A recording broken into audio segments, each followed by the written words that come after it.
1920 में अचानक भारत की तमाम मस्जिदों में दो पुस्तकें वितरित की जाने लगी। एक पुस्तक का नाम था कृष्ण तेरी गीता जलानी पड़ेगी और दूसरी पुस्तक का नाम था 19वीं सदी का लंपट महर्षि। ये दोनों पुस्तकें अनाम थी, इसमें किसी लेखक या प्रकाशक का नाम तक नहीं था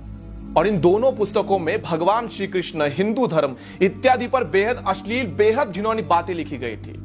और इन पुस्तकों में तमाम देवी देवताओं के बाद इतने बेहद रेखा चित्र रेखाटे गए थे जिसे हिंदू अगर देख लेता तो उसका खून खौल के उठ जाता। और धीरे धीरे ये दोनों पुस्तकें भारत की हर एक मस्जिदों में वितरित की जाने लगी। यह बात जब गांधी तक पहुंची तो गांधी ने इसे अभिव्यक्ति की स्वतंत्रता बताकर गौण कर दिया और कहा कि भारत में सबको अपने अपने विचार रखने का, अपने अपनी बातों को रखने का पूर्ण अधिकार है। फिर एक दिन अचानक 1923 में लाहौर स्थित राजपाल प्रकाशक के मालिक महाशय राजपाल जी ने एक पुस्तक प्रकाशित की जिसका नाम था रंगीला रसूल। उस पुस्तक के लेखक का नाम गुप्त रखा गया था और लेखक की जगह लिखा गया था दूध का दूध और पानी का पानी।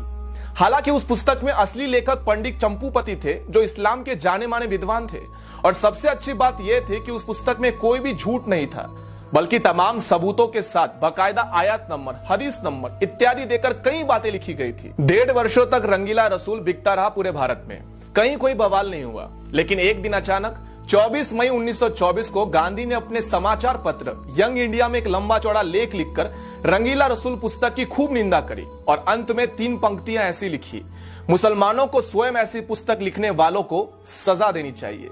गांधी का यह लेख पढ़कर पूरे भारत के मुसलमान अचानक से भड़क गए और राजपाल प्रकाशक के मालिक महाशय राजपाल जी के ऊपर केवल 3 वर्षों में 5 बार हमले हुए, लेकिन गांधी ने एक बार भी हमले की निंदा नहीं की थी। मजे की बात यह है कि कुछ मुस्लिम विद्वानों ने उस पुस्तक रंगीला रसूल का मामला लाहौर उच्च न्यायालय यानी कि हाईकोर्ट में दायर किया। हाईकोर्ट ने 4 इस्लामिक विद्वानों को न्यायालय में खड़ा करके उनसे पूछा कि उस पुस्तक में ऐसी कौन सी पंक्ति है जो सही नहीं, आप स्वयं बता दीजिए। चारों इस्लामिक विद्वान इस बात पर पूरी तरह से सहमत थे कि इस पुस्तक में कोई गलत बात नहीं लिखी गई। फिर लाहौर उच्च न्यायालय ने महाशय राजपाल जी पर मुकदमा खारिज कर दिया और उन्हें बाइज्जत बरी कर दिया। फिर उसके बाद 30 अगस्त 1924 को गांधी ने यंग इंडिया समाचार पत्र में एक और भड़काने वाला लेख लिखा और इस लेख में उन्होंने इशारों में ऐसा लिखा था कि जब व्यक्ति को न्यायालय से न्याय नहीं मिले तब उसे अपने आप प्रयास करके न्याय ले लेना चाहिए। उसके बाद महाशय राजपाल जी के ऊपर 2 बार और हमले का प्रयास हुआ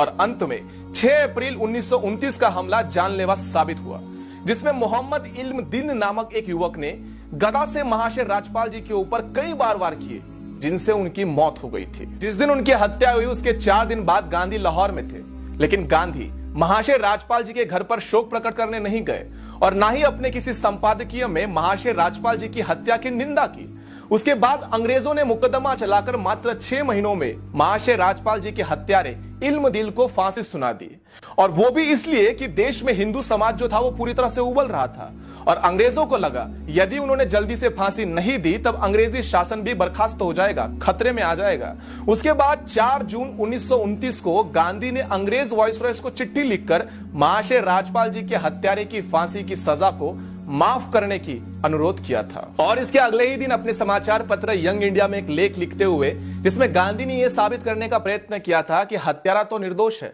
नादान है, क्योंकि उसे अपने मजहब का अपमान सहन नहीं हुआ और उसने गुस्से में आकर यह हत्या करने का निर्णय ले लिया। दूसरी तरफ तब तक के जाने माने बैरिस्टर मोहम्मद अली जिन्ना ने भी लाहौर हाईकोर्ट के अंदर बाकायदा एक बैरिस्टर की हैसियत से इस मुकदमे में पैरवी करते हुए कहा था कि अपराधी मात्र 19 वर्ष का लड़का है, लेकिन इसने जो अपराध किया है वो बहुत ही बड़ा जघन्य अपराध है। इसके अपराध को कम नहीं समझा जा सकता, लेकिन इसकी आयु को देखते हुए इसकी फांसी को सजा को उम्र कैद में बदल देना चाहिए या फिर इसे काले पानी में जेल में भेज देना चाहिए। लेकिन अंग्रेजों ने 31 अक्टूबर 1929 को महाशय राज्यपाल जी के हत्यारे मोहम्मद इल्म दीन को लाहौर जेल में फांसी पर चढ़ा दिया था। बापू, तुम्हारा अहिंसा का पाठ एक तरफा था।